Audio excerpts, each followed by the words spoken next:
Dear followers, welcome again in this new video.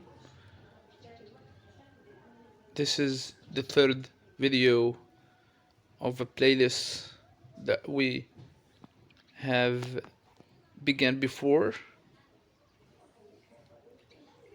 It is Bloom's Taxonomy, this significant learning framework that is still used in a classroom context. This is the second learning domain or learning objective of this learning framework has developed along with the cognitive domain. I'm honored today to introduce you this presentation about the second domain, which is the affective domain. We'll start with the scholars that have contributed to develop this learning objective or educational objective, and we'll get to what is the affective domain, and we'll get into later on to the levels that this domain is constituted of. So let's start. Well, the first thing, this affective objectives or the affective domain has developed by Carthwall in collaboration with Carthwall. We have Bloom and Maria in 1964. These are significant scholars that collaborated to develop this significant work within this learning framework, which called Bloom's Taxonomy. Let's move to shed light on this learning domain.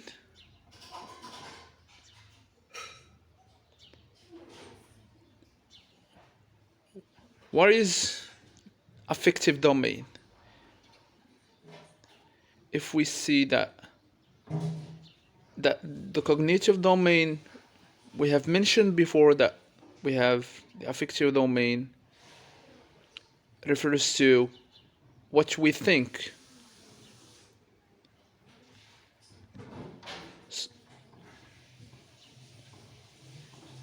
Alternatively, we have the affective domain refers to what we feel. So this domain refers to the skills in the affective domain. The skills that the affective domain describe the way people react emotionally in their ability to feel other living things, pain or joy. Affective objectives typically target the awareness and growth in attitudes, emotion, and feelings. So there is emotional learning. We have targets, feeling. Actually, this is what I aimed for to get into. It's concerned with attitudes, appreciations, interests, values, and adjustments. What we interested in is emotions, not thinking, not logic, as we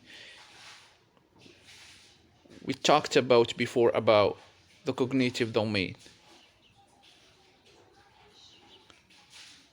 Let's go on to see other things. This is the pyramid of the level that this domain is contributed is constituted or involved. We have the first, or at the bottom, from the bottom to up, a scale of, as we call, scale of difficulty of or hierarchy from the smallest or the simplest to the most difficult. We have receiving or attending. This is the first level. And the second level we have responding. The third level we have valuing. The fourth and before last we have organizing. And the last one we have characterizing. Let's go into details about each one of these levels. We have the first one, we have receiving. To receive. It is the lowest level. The student passively pays attention. Without this level, no learning can occur. We have to receive things.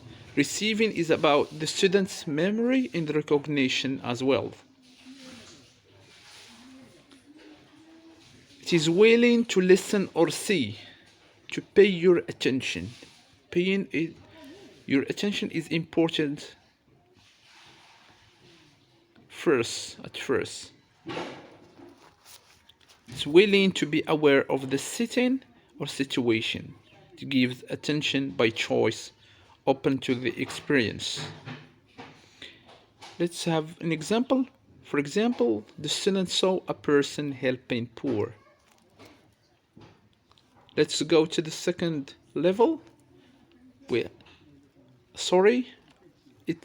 This level is constituted of mainly of awareness, to be aware of the situation around you. Willingness to receive, and the third thing, we have controlled or selected attention.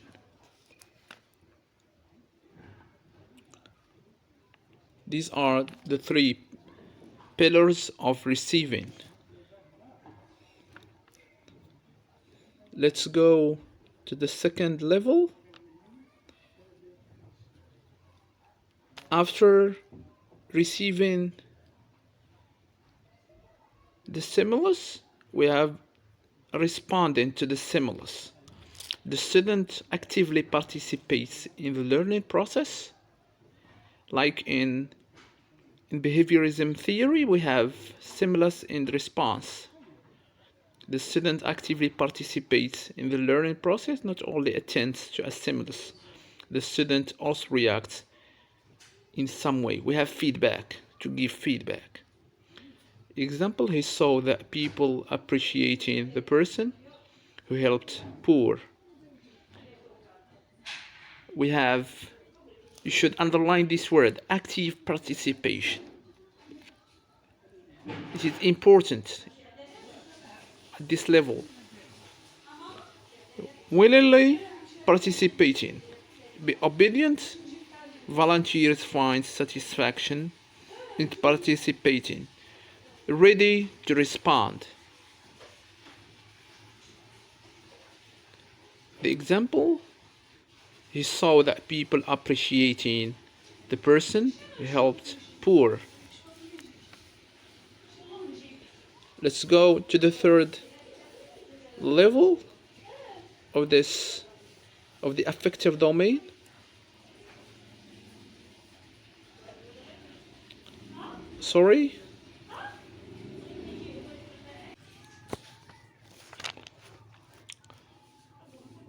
Let's go what this level is constituted of. We have acquiescence. The first one is acquiescence in responding, to agree to respond, to comply. Responding, willingness to respond, and satisfaction in response. These are the three main points in this level.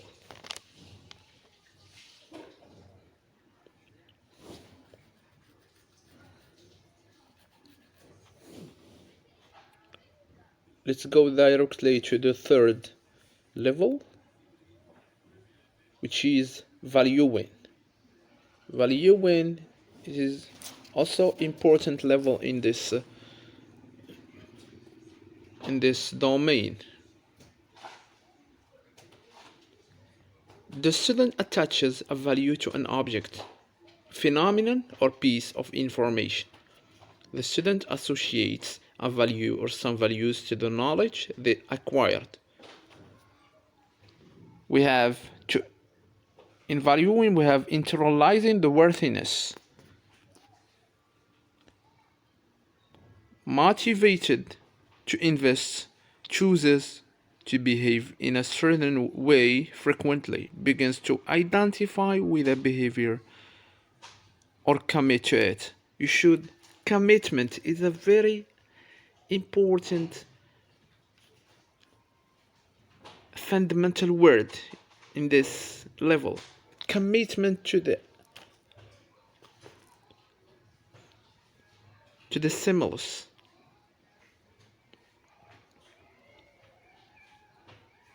Or to an object or phenomenon or piece of information.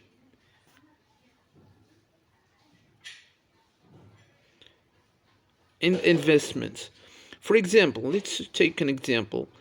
For example, he gives value that helping poor is an appreciable work. To value the behavior.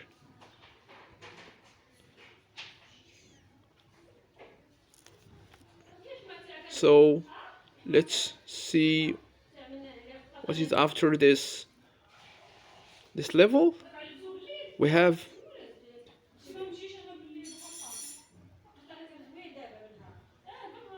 organizing. This is the fourth and before the last level. The student can put together different values, information, and ideas and can accommodate them within his or her own schema or schemata. The student is comparing, relating, and elaborating on what has been learned.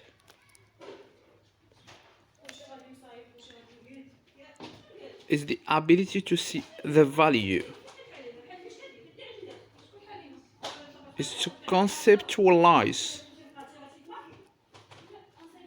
Values become systematic, can compare and contrast values, and choices begins to order and prioritize values, chooses to commit to certain values and behaviors.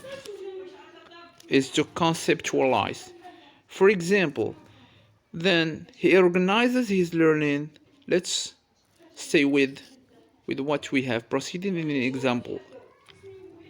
From the first example until now, the same thing. Then he organizes his learning that how he can help poor. Let's go now to the last level, or the most difficult one at the top of the pyramid that we have seen before. Let's go. What is it? It is characterizing or characterization. We have the word character, to become a part of his or her character, the behavior that he or she experienced. The student at this level tries to build abstract knowledge. We have internalization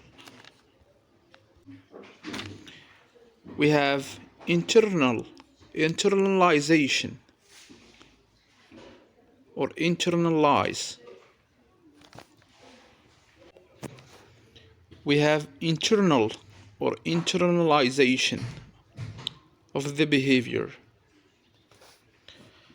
He or she acts consistently due to an internal belief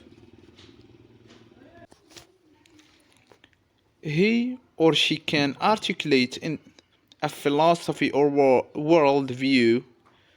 He or she can break down complex situations and respond accordingly based on values, and develops and lives by a code of personal behavior. This is what we called internalization. This is the example of this level. At this stage, the habit becomes the part of his character, as a part of his character, which is the habit or the behavior, which is helping the poor.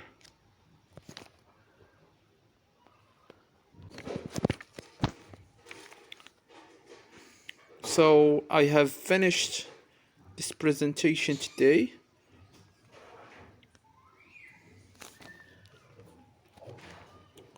Not yet. Actually, let's go to the levels and the verbs that are related to them. Receiving, we have to listen, notice, tolerate. Second level, we have responding, comply, enjoy, follow. Valuing, we have carry out, express. Organization, we have choose, consider, prefer. Characterization, we have act on, depict, exemplify. So this is the end of this presentation. Thank you very much for watching and following me, and wait for me for the next video. Thank you.